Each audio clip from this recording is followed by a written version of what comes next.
where things that are of concern to you and to the U.S. military are blowing up.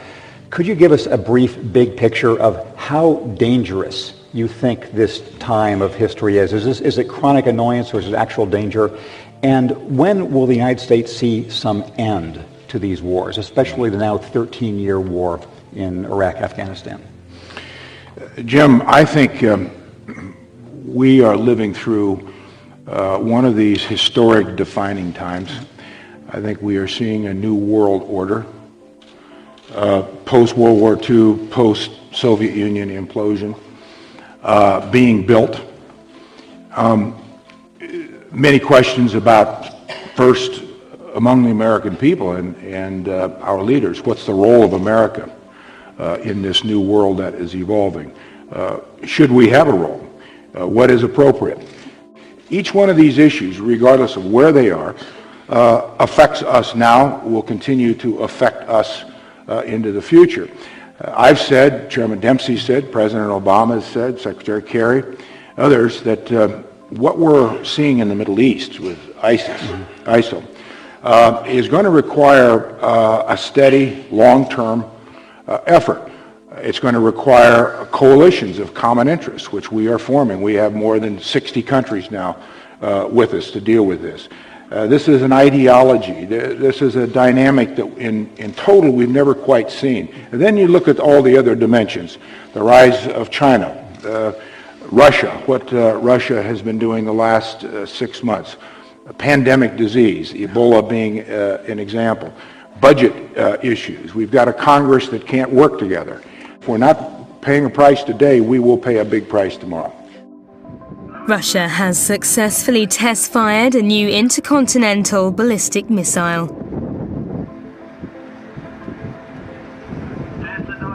The Defense Ministry said that their Yuri Dolgoruki nuclear submarine launched the missile from an underwater position towards a testing range in the far east of the country.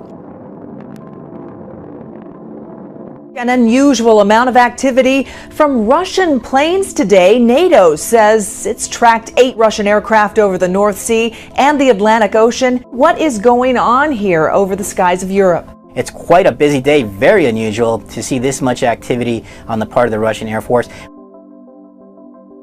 Denmark, Germany, Norway, Portugal, Turkey and the UK, plus neutral Finland and Sweden, remain on high alert after 4 probes into their airspace this week. The latest aerial manoeuvres by Russia comes after suspicious sub-aqua operations off the coast of Sweden. Thanks for joining us today. At least 4 soldiers have died in clashes in the Lebanese city of Tripoli, where the army is battling Sunni militants. Thousands of Islamic State fighters and other jihadists are reportedly massing on the border right now with Lebanon near the city of Arsal. There are concerns they're about to launch an onslaught against the Christian population in the region. Violent clashes broke out in Burkina Faso's capital, Ouagadougou, after a second day of protests denouncing the president's plan to seek re-election.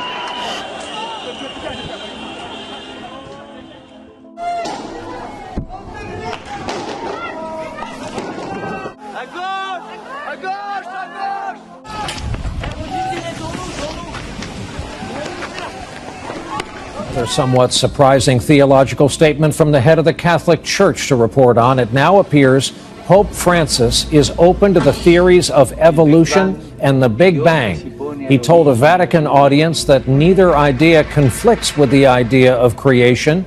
He also said, quote, "God is not a magician with a magic wand."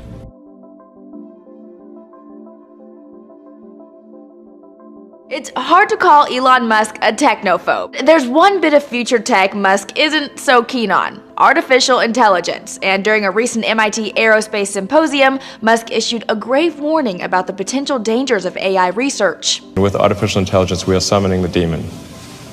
You know all those stories where there's the guy with the pentagram and the holy water, and he's like, yeah, he's sure he can control the demon. Didn't work out.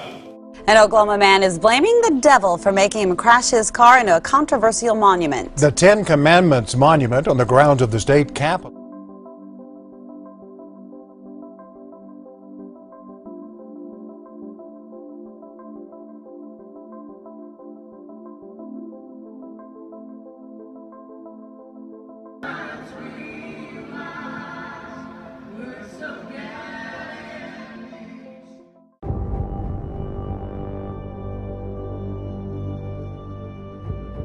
A woman decapitated, her body thrown into a quiet street on Long Island, police say by her own son. Residents say they thought it was a Halloween prank at first. A decapitated body lying in the street outside an apartment building in New York, but now police say this was definitely for real. Rain washed the blood-stained street in Farmingdale, where a horror unfolded last night in front of stunned neighbors.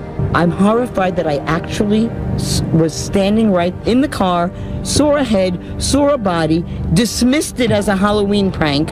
It was no prank. Nassau police say the severed head and body were that of 66-year-old Patricia Ward, decapitated by her 35-year-old son.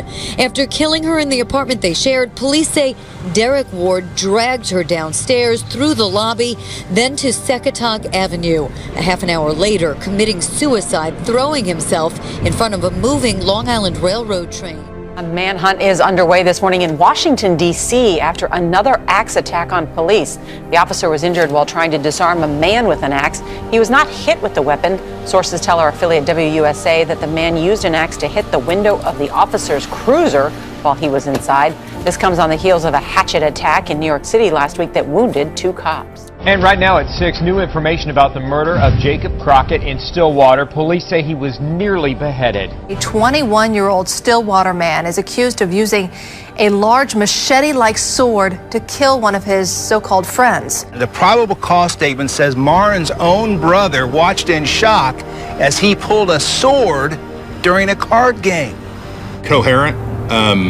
Certainly some of the statements he made were disturbing. Police say Marin called 911 shortly after police say he nearly decapitated 19-year-old Jacob Crockett. This is a surveillance photo of a blood-covered Isaiah Marin as he walked, sword in hand, through a nearby car dealer parking lot. He kept quoting Bible verses to me. And Triana Wright says she talked to Isaiah Marin. The witness says she watched the suspect walk through the parking lot with his machete onto Highway 51 until he was intercepted by police. It may sound like a Halloween prank, but police in Stamford are investigating after the discovery of 2 human skulls. And that's not all police say they found at the Stamford Refuge Transfer Station. Take a look. They also found a jawbone and several books on Satan and witchcraft. They say an employee at the station found the skulls while sifting through garbage yesterday afternoon. The area was closed off in order to investigate. A new emergency vehicle like nothing seen before in Orange County will soon hit the streets. At 48,000 pounds, the armored vehicle is designed to help the SWAT unit during emergencies. Chief Deputy Clint Hodgkinson is stepping into something new, Orange County's first armored vehicle. Ready? Free of charge from the Department of Defense and already stripped of the military equipment used overseas. When you train a police officer to use military-style weapon from the battlefield, how are you changing that officer's psychological sense of what his duty is? It's sort of soldierizing, if I may coin a phrase. Stay inside. Hey, go inside. You're going to be arrested for interfering. You understand? No, I can be out here. You're interfering right now. No, I'm. It's not past curfew.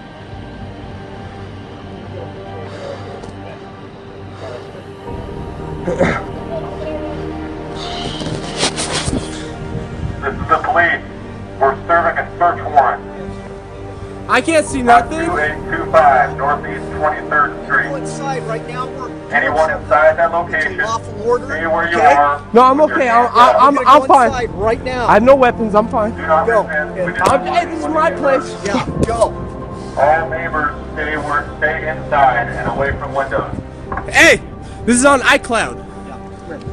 Come here. Hey, you're arrested. Okay, well, I'm putting it down. Okay. We are living through one of these historic defining times. I think we are seeing a new world order.